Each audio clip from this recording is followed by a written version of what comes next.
Le projet de loi de finances pour 2025 a été déposé le 10 octobre, c'était il y a 4 jours. Et parmi les mesures qui sont dans ce projet, qui sont proposées donc, nous avons un article 24 que vous avez sous les yeux dès à présent, que je vais critiquer. Alors la critique va être... le mot critique, il peut être neutre. Là, en l'occurrence, ça va être une véritable critique négative, on va dire. L'article 24, donc, s'attaque, vous avez sous les yeux, il s'attaque au régime du LMNP, le loueur en meublé non professionnel. Le LMNP, si vous connaissez un peu, c'est un régime fiscal plutôt avantageux actuellement, à la fois sur l'imposition des revenus locatifs, des beaux meublés, et il y a aussi un avantage sur l'imposition des plus-values. Et dans les avantages qui se retrouvent dans les deux cas, en fait, à la fois sur l'imposition des revenus et l'imposition des plus-values, c'est que on peut faire les amortissements. On peut amortir, c'est-à-dire qu'on va faire passer en charge et donc diminuer d'autant le revenu imposable au niveau des revenus locatifs. Donc l'amortissement, c'est la perte de valeur virtuelle des éléments corporel, c'est-à-dire de l'immeuble en tant que tel, du bien immobilier, et de son mobilier, du mobilier qui l'équipe. Et donc, en fait, ça permet d'avoir plus de charges et donc payer moins d'impôts, voire parfois réduire à zéro le montant de l'imposition.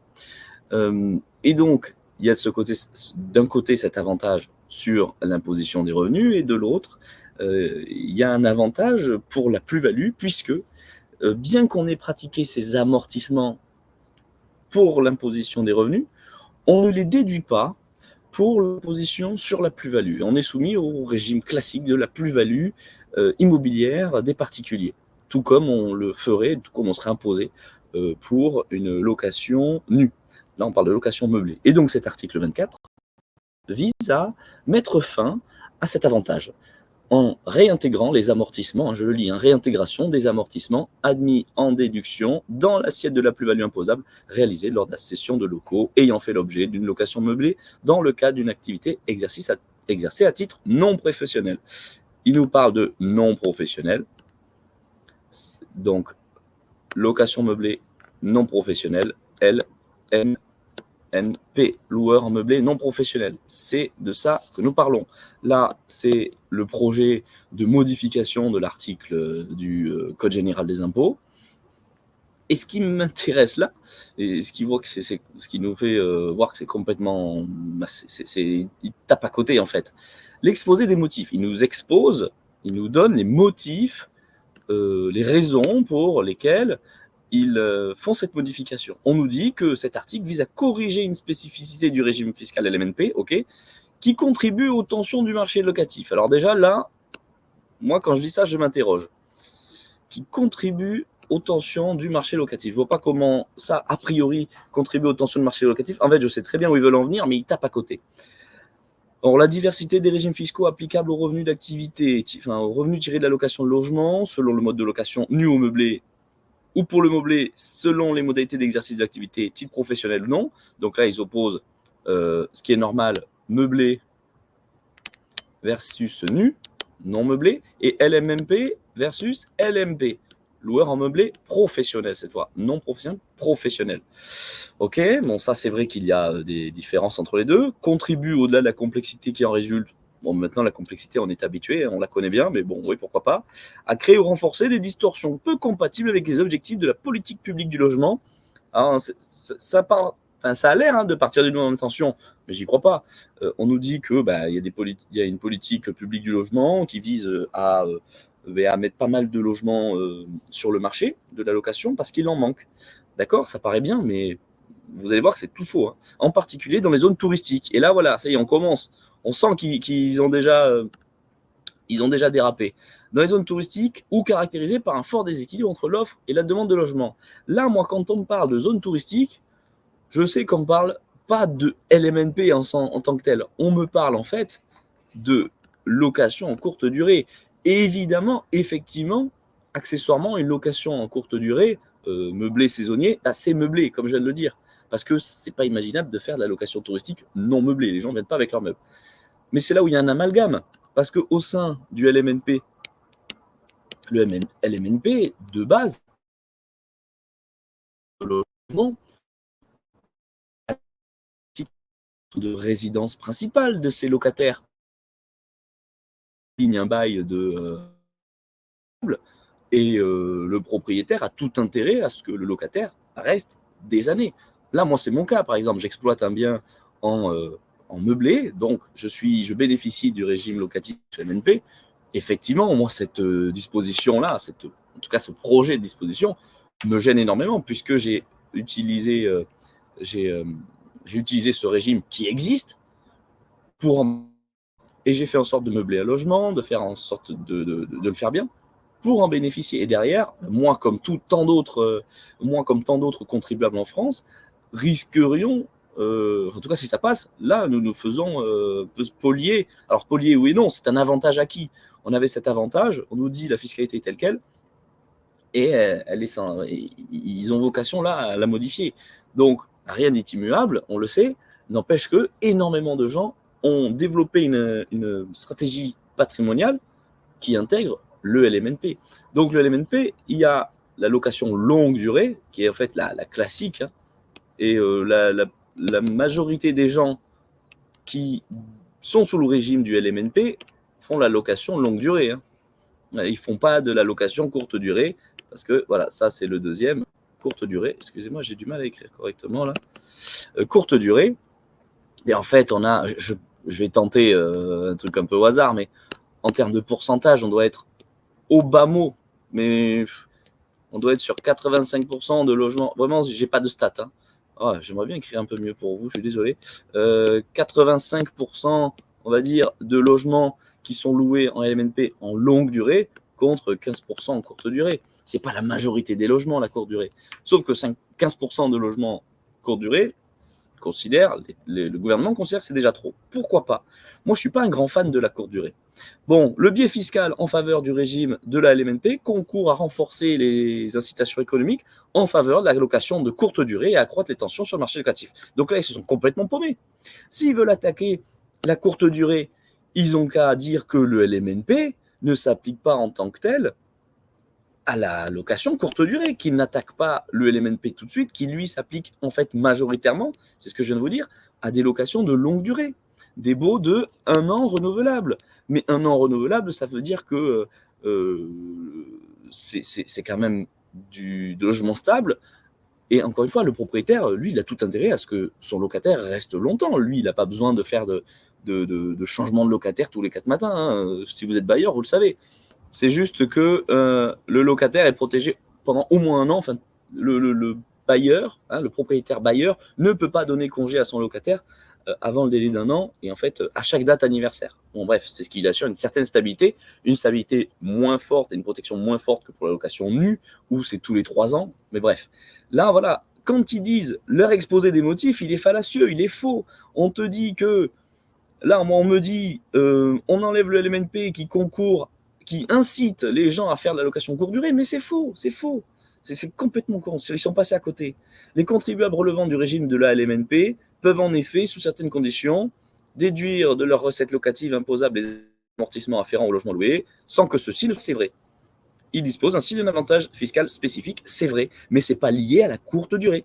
C'est lié au meublé. S'ils veulent que le régime ne s'applique pas à la location de courte durée, et je comprends parce que dans certaines villes, on n'a plus que de la location touristique et on manque de logements de longue durée pour les étudiants, pour les jeunes actifs, etc.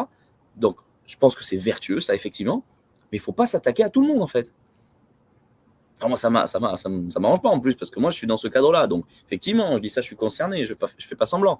Mais il y en a plein qui sont concernés. Et c'est juste que, si à la rigueur, l'exposé des motifs était cohérent, on nous dit, on veut plus que des gens qui fassent du meublé bénéficient de ce double avantage. Ok, c'est clair, mais là, soit ils font semblant de pas comprendre ce qu'ils disent, soit ils sont mauvais. Et bon, dans les deux cas, ça m'inquiète. Voilà. Il dispose ainsi d'un avantage fiscal spécifique, susceptible d'entretenir un déport des loueurs nus vers la location meublée. Mais ça, c'est vrai, mais ça fait 50 ans que c'est le cas. Mais là, ça, c'est faux. Hein, l'attrition de l'offre de logement affectée à la résidence principale, c'est faux. Attrition, c'est-à-dire la diminution, la réduction.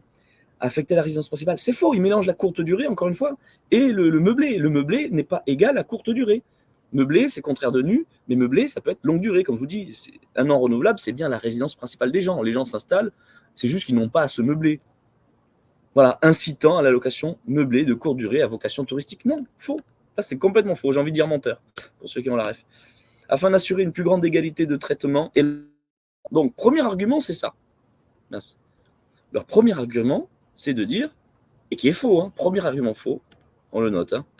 Premier argument faux, c'est de dire que le LMNP, le régime fiscal avantageux du LMNP, favorise la location courte durée. Faux. Le deuxième, donc ça, c'est le premier argument.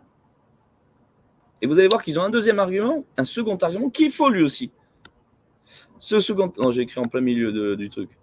Ça ne va pas être lisible. Afin d'assurer une plus grande égalité de traitement entre les loueurs professionnels, donc là, il parle de ça maintenant, entre les loueurs professionnels et non professionnels, le présent article prévoit que les amortissements pendant la période de location d'un bien soient effectivement pris en compte lors de la cession pour le calcul de la plus-value immobilière afférente. C'est ce que je vous ai dit tout à l'heure, c'est que le LMNP, il y a quand même un double avantage, c'est que il y a la possibilité là, il y a cet avantage sur l'imposition des revenus locatifs, donc OBIC, bénéfices industriels et commerciaux. Les revenus locatifs, en gros, c'est loyer perçu, ça c'est les recettes, moins les charges diverses, impôts locaux, etc., moins amortissement. Et c'est ça qui est attaqué. Hein, les amortissements, je vous ai dit que c'est une charge, on va dire, qui est une charge fictive, on va dire, même si effectivement les biens tout bien se perd en valeur, enfin, pas l'immobilier en réalité, c'est pour ça que c'est un peu fictif. Le mobilier, c'est vrai qu'il s'amortit, c'est logique parce qu'avec la vétusté, il perd en valeur. En revanche, pour l'immobilier, c'est un peu moins vrai. On a tendance à dire que l'immobilier prend en valeur, mais ça nécessite quand même de l'entretenir. Donc il y a des coûts afférents à ça. Mais l'entretien, il passe dans les charges. Donc c'est vrai qu'il y a un peu un aspect fictif à l'amortissement. Ok. Ça, c'est égal. Ça, pour LMNP et LMP, c'est égal. Ils sont imposés de la même façon. Et donc, loyer perçu, moins charge, moins amortissement, on a un résultat net imposable qui est souvent faible grâce à ça. Et la fiscalité de la plus-value, on est à la plus-value immobilière des particuliers qui correspond à la plus-value, c'est lors de la revente. Hein. Donc, prix de vente, quand on revend, moins le prix d'acquisition. Logique, vous allez me dire. On peut effectivement majorer le prix d'acquisition, ce qui diminue le montant de la plus-value. On peut majorer le prix d'acquisition, de travaux, de frais divers. Je ne vais pas rentrer dans le détail. Et là, on a une plus-value nette imposable. Et effectivement, on voit qu'il y a un truc qui est manquant là, c'est qu'ici, on a eu l'avantage de déduire des amortissements, et ici, on ne les a pas réintégrés. Donc, on a une sorte de double déduction qui est avantageuse. C'est là que c'est ce à quoi il s'attaque. Et effectivement, le régime de la plus-value est différent en LMNP. Là, c'est égal. Régime des revenus locatifs, là, c'est différent. Le LMNP, là, on est sur la plus-value immobilière des particuliers. La plus-value des professionnels. La plus-value des professionnels est un peu différente. Alors là, c'est égal plus-value brute. On va dire, parce que j'ai pas fait les amortissements. J'ai pas fait les... Oui, l'abattement pour durée de détention, qui s'applique ensuite. Et ensuite, c'est fois 36,2% quand même. Hein. C'est 19% d'impôt sur le revenu et 17,2% de prélèvements sociaux. Là, la plus-value des professionnels, c'est prix de cession, parce qu'on parle plutôt de prix de cession, mais c'est le prix de vente, moins un prix d'acquisition, plus les amortissements qui avaient été pratiqués. Parce que là, on nous dit qu'il n'y a pas de raison d'avoir un double avantage. Donc, les amortissements, là, qui sont manquants ici, qui ne sont pas réintégrés, là, ils sont réintégrés. Et donc, on a une plus-value brute qui est supérieure. Mais, cela dit, elle est imposable. Alors, il y a une question de plus-value court terme et plus-value long terme. La plus-value à court terme, elle est imposée classiquement au BIC, bénéfices industriels et commerciaux. Donc, ça dépend votre taux d'imposition de vos revenus globaux. Et là, c'est 30%. C'est une sorte de... C'est la flat tax, en fait. Hein, c'est 17,2 plus 12,8. Bon, ça fait 30%. C'est pas tout à fait la même. C'est pas la même imposition, sauf que on nous dit, je reviens sur leur argument, ils veulent une plus grande égalité de traitement entre LMNP et LMP. Alors, déjà, pourquoi voudrait-on une meilleure égalité de traitement alors que ce sont deux statuts très différents? Le LMNP, c'est un mec qui investit, c'est du patrimonial. Le LMP, c'est une activité professionnelle. Son activité, il n'y a pas de raison d'avoir une égalité de traitement absolue entre ceux qui exercent une activité patrimoniale, juste de gestion de patrimoine, oui, et qui ont une activité professionnelle à côté, et ceux dont leur activité professionnelle, c'est l'investissement locatif, meublé. Et déjà, il n'y a pas de raison philosophique à ça. Mais pourquoi pas? Sauf que là, en disant qu'ils veulent une meilleure égalité de traitement, en fait, ils creusent l'inégalité, j'ai envie de dire, parce que dans la plus-value immobilière des particuliers, ce que je vous ai dit, c'est qu'il y a des abattements pour durée de détention qui nous amènent à une exonération totale qu'au bout de 30 ans. Il y a une exonération partielle au bout de 22 ans et une exonération totale au bout de 30 ans. Enfin bon, l'exonération, elle est progressive. 22 ans, exonération totale d'hier, d'impôt sur le revenu. 30 ans, prélèvements sociaux. 30 ans total, prélèvements sociaux. Donc au bout de 30 ans, on est exonéré de plus-value immobilière quand on est plus-value des particuliers. Donc qu'on soit actuellement, parce que ça risque de changer, en location nue ou en location meublée non professionnelle. La location professionnelle, en tant qu'activité professionnelle, je vous ai dit, est soumise à la plus-value des professionnels. La plus-value des professionnels, et il y a une exonération au bout de 5 ans. Au bout de 5 ans, avec une condition évidemment de chiffre d'affaires cette fois, si chiffre d'affaires est inférieur à 90 000 euros par an, ce qui est déjà pas mal. Et il y a une exonération qui est totale, 100% d'exonération en dessous de 90 000, et c'est une exonération partielle quand les revenus sont entre 90K et 126. On voit bien qu'on n'a pas du tout le même régime fiscal, donc aller dire que là, on réintègre les amortissements ici, là, on voit bien qu'on ne peut pas arriver au même résultat. Le résultat ne peut être que différent, puisque ce n'est pas les mêmes régimes. Donc c'est débile. Voilà, tout est faux en fait dans ce qu'ils disent. C'est des faux arguments. Alors soit c'est fait exprès, par mauvaise foi, et pour nous faire passer le truc, soit c'est fait par des gens qui ne comprennent pas leur sujet, ils ne connaissent pas leur sujet. Et puis ça risque, et puis voilà, ça va surtout pénaliser. Revenons-en à ce fait. Ça va pénaliser tous ces gens qui font de l'investissement et qui mettent en location meublée longue durée. Donc, pour les locataires, quand ils louent, c'est leur résidence principale, c'est là où ils habitent. Et tout ça parce qu'il y aurait un certain nombre de personnes qui font de la location courte durée et qui, puisque c'est du meublé, sont en LMNP. Moi, ce que je dis, si vous voulez éviter les dirigeants, là, si vous voulez éviter qu'il y ait de la courte durée, de la location courte durée par excès dans les villes, eh bien, faites une distinction de régime fiscal entre le LMNP longue durée, le LMNP courte durée. Et même dites, le LMNP ne s'applique qu'à la longue durée et avoir un régime spécifique pour les locations courte durée, par exemple. Mais ne tirez pas sur tout le monde d'un coup. Là, ça risque de créer un problème même sur l'investissement locatif. Est-ce que les gens vont vraiment revenir au nu pour autant, à la location nue pour autant? Je ne crois pas, parce que le régime LMNP, même si on enlève cet avantage sur la plus-value, restera toujours plus intéressant, a priori, mais ça nécessitera beaucoup plus d'audit patrimonial, parce qu'il faudra simuler la plus-value à la revente. Par exemple, si je revends dans 10 ans, j'aurais pratiqué tant d'amortissement, combien ça me coûtera de plus-value? Et en fait, en ayant déjà en 2012, ça fait 12 ans maintenant, c'était Hollande, en ayant retardé largement le délai pour avoir une exonération totale de plus-value immobilière, plus maintenant on nous enlève la possibilité de laisser les amortissements, de ne pas réintégrer les amortissements dans le calcul de la plus-value, là, ça commence à faire beaucoup. Voilà, vous avez ma critique. Donc j'ose espérer que cette proposition-là, cet article 24, ne donnera pas lieu à n'intégrera pas pour de bon la loi de finances 2025, parce que sinon, ce serait la fin du régime LMNP dont on parle depuis des années, c'est vrai, hein, mais qui fera perdre beaucoup, beaucoup d'argent aux contribuables. Je ne sais pas si ça en rapportera des masses, si ça en rapportera, mais ça nécessitait peut-être pas ça, hein. Je vous remercie de votre écoute. Dites-moi si vous êtes concerné par le LMNP. Dites-moi si vous êtes concerné par la meublé professionnelle ou non professionnelle, long terme ou à court terme.